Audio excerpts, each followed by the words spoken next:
राजस्थान के दिल में एक जगह है रहस्य से भरी हुई, जहां लोग फुसफुसाते हुए बातें करते हैं, जहां बहादुर से बहादुर भी कांप उठता है। ये है भानगढ़ का किला, भारत की सबसे डरावनी जगह। ये किला एक वीरान पहाड़ी पर खड़ा है, एक खाली पड़े शहर को देखता हुआ। इसकी टूटी हुई दीवारें और खाली महल त्रासदी और डर की कहानी बताते हैं। यहाँ के लोग कहते हैं कि कोई भी इस किले की दीवारों के अंदर रात नहीं बिता सकता। जो जाते हैं वो सुबह की रोशनी नहीं देख पाते। किले के अंदर की हवा में डर भरा हुआ है। चांदनी में परछाइयां नाचती हैं, सन्नाटे में अजीब आवाजें गूंजती हैं। क्या ये हवा है या कुछ और भयानक? भारत सरकार का पुरातत्व विभाग भी इस किले की भयानकता को मानता है। प्रवेश द्वार पर एक बोर्ड लगा है जो आगंतुकों को सूर्यास्त के बाद प्रवेश न करने की चेतावनी देता है। भानगढ़ किले में कौन से रहस्य छिपे हैं? भानगढ़ के श्राप की कहानी शुरू होती है बादशाह माधो सिंह से। बादशाह ने एक शक्तिशाली तपस्वी गुरु बालूनाथ से एक शर्त पर अपना किला बनाने की अनुमति मांगी। गुरुजी मान गए, लेकिन एक शर्त पर, किले की परछाई कभी भी उनके छोटे से आश्रम पर नहीं पड़नी चाहिए। बादशाह अपनी महत्वाकांक्षा में अंधा होकर गुरुजी की चेतावनी को अनसुना कर दिया। उसने एक विशाल किला बनवाया जिसकी परछाई सीधे गुरुजी के आश्रम पर पड़ती थी। गुरुजी क्रोधित हो गए। उन्होंने किले और शहर को श्राप दे दिया, यह नष्ट हो जाएगा और हमेशा के लिए निर्जन रहेगा। जल्द ही आपदा आ गई। भानगढ़ पर हमला हुआ और वो नष्ट हो गया। बादशाह और उसके लोग मारे गए। गुरुजी का श्राप सच हो गया था। कुछ लोग कहते हैं कि उस ताकतवर गुरु की आत्मा आज भी किले में भटकती है।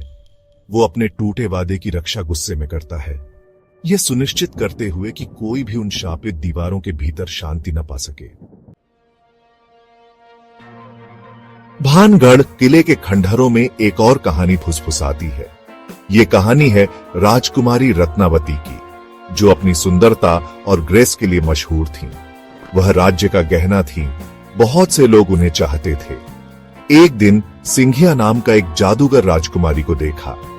वो उसकी खूबसूरती पर फिदा हो गया। उसे पाने की ठान कर उसने एक प्रेम औषधि बनाई। उसने राजकुमारी को यह औषधि पिलाने की योजना बनाई जिससे वो उससे प्यार करने लगे। लेकिन राजकुमारी चालाक थी। उसने जादूगर की योजना का पता लगा लिया। उसने उसकी चाल को नाकाम कर दिया, जिससे औषधि उल्टी ही असर कर गई।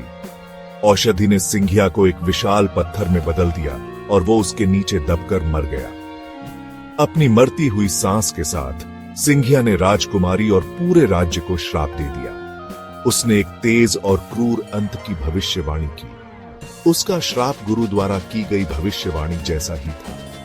राजकुमारी और भानगढ़ के लोगों का दुखद अंत हुआ। कहा जाता है कि उनकी आत्माएं जादूगर के श्राप से बंधी हुई हैं, आज भी किले में भटकती हैं, मुक्ति की तलाश में। आज भानगढ़ का किला खामोश खड़ा है, त्रासदी और आतंक का एक स्मारक।